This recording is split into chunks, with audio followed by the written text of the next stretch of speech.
இந்த சூரிய குடும்பத்தில் கோள்களை பற்றி பார்த்துடலாம். ஒவ்வொரு கோள்களும் அதோட தன்மைகளை பற்றி பார்த்துடலாம். சரி, இப்போது சன் சூரியன்றது நடுவில் இருக்கும். அதை சுற்றி என்ன பண்ணும்? கோள்கள் சுற்றி வரும். Mercury, Venus, earth, mass, Jupiter, certain, Uranus, Neptune and then Pluto அப்படின்னு இருக்கும். மெர்க்குரி, வீனஸ், எர்த்,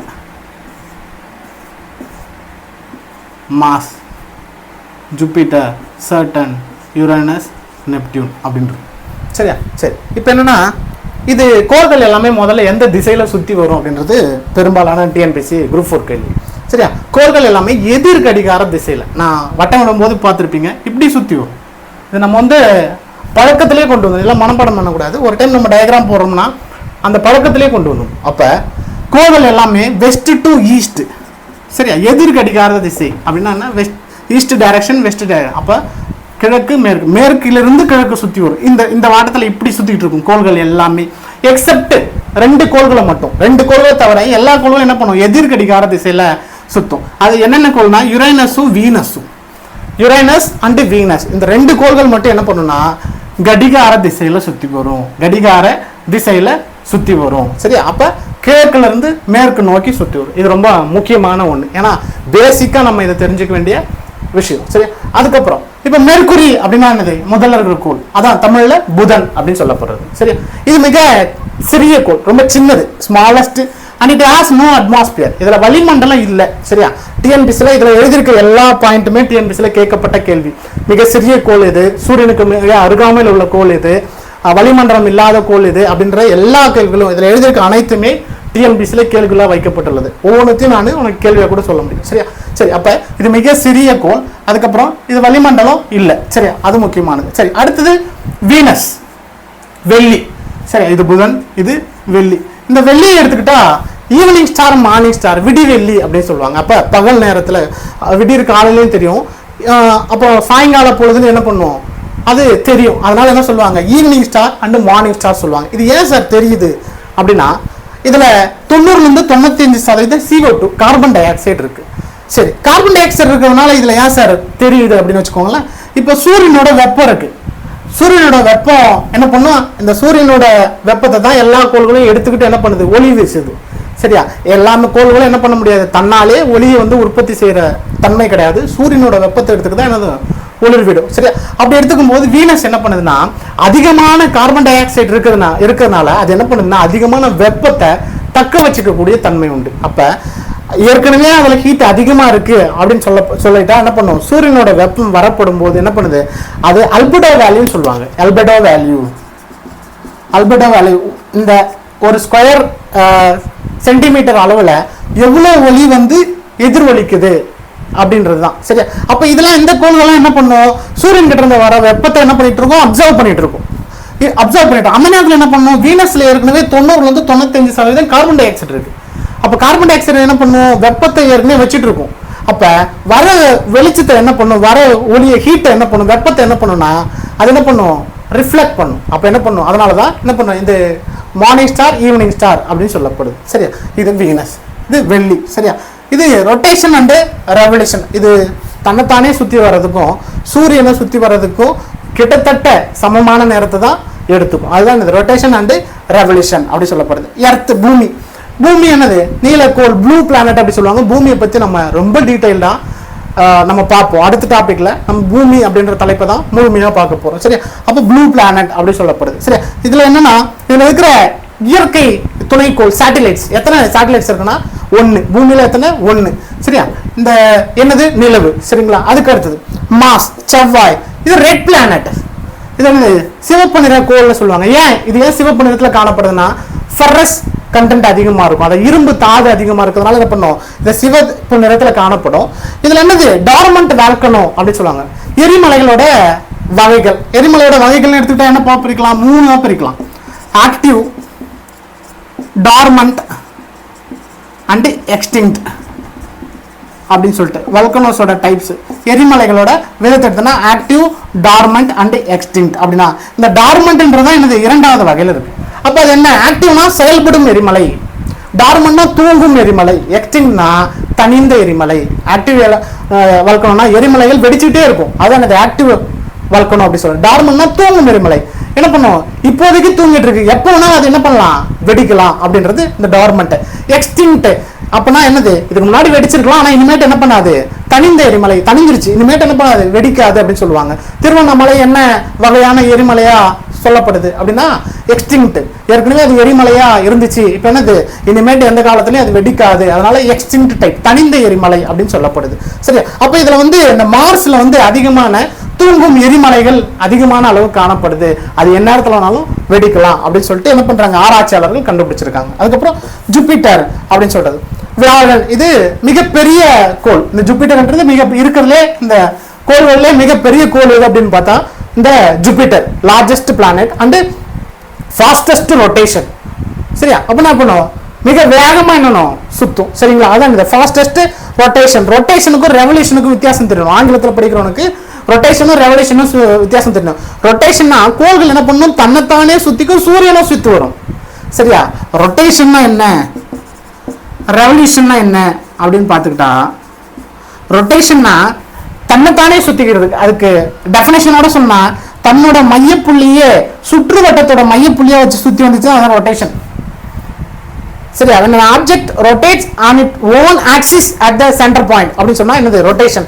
ரெவல்யூஷன்னா என்னன்னா வேறொரு பொருளை, அதாவது சூரியன் வேறொரு பொருளோட மையத்தை மையமா வச்சு சுத்தி வந்துச்சுன்னா அதுதான் என்னது ரெவல்யூஷன், சூரியனை சுற்றி வருதல் அப்படி சொல்றது.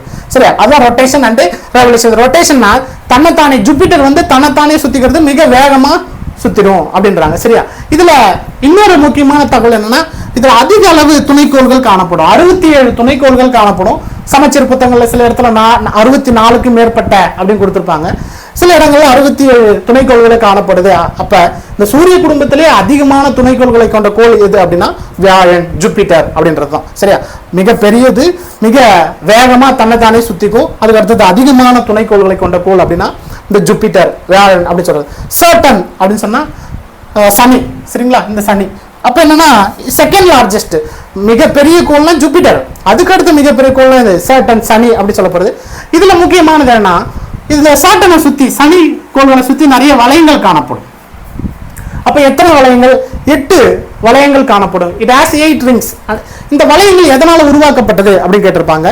டஸ்ட் அண்ட் ஐஸ், தூசுகளாலும் மற்றும் என்னது பனிக்கட்டிகளாலும் உருவாக்கப்பட்டதா இருக்கும். இதுதான் என்னது சாட்டர்ன் பத்தி.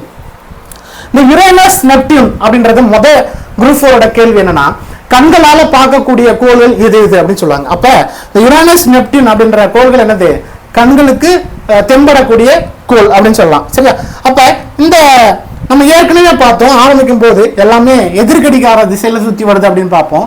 யுரேனஸ் வீனஸ் மட்டும்தான் கடிகார திசையில சுத்தி வருதுன்னு பார்த்தோம். சரியானா, அப்ப இந்த யுரேனஸும் வீனஸும் தான். வீனஸ் என்ன பண்ணும் இந்த பக்கத்துல சுத்தி வரும், இப்படி சுத்தி வரும்.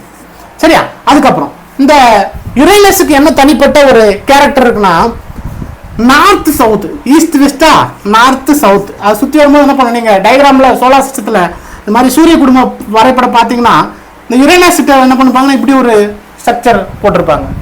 ஆக்சுவலா இது சூரியனை தான், இதை சுத்தி வரல, இது சூரியன் தான் இப்படி படம் போடணும். சரிங்களா, சரி உங்களுக்கு புரிதலுக்காக இப்படி போடுறேன். அப்போ சுத்தி வரும்போது என்ன பண்ணுன்னா நார்த்ல இருந்து சவுத் இந்த போல்ல சுத்தி வரும் எல்லா கோளும். அப்ப மேற்கில இருந்து கிழக்கு நோக்கி சுத்தும். சரியா, வெஸ்ட் டு ஈஸ்ட் எல்லா பிளானட்டும் வெஸ்ட் டு ஈஸ்ட் சுத்தும்.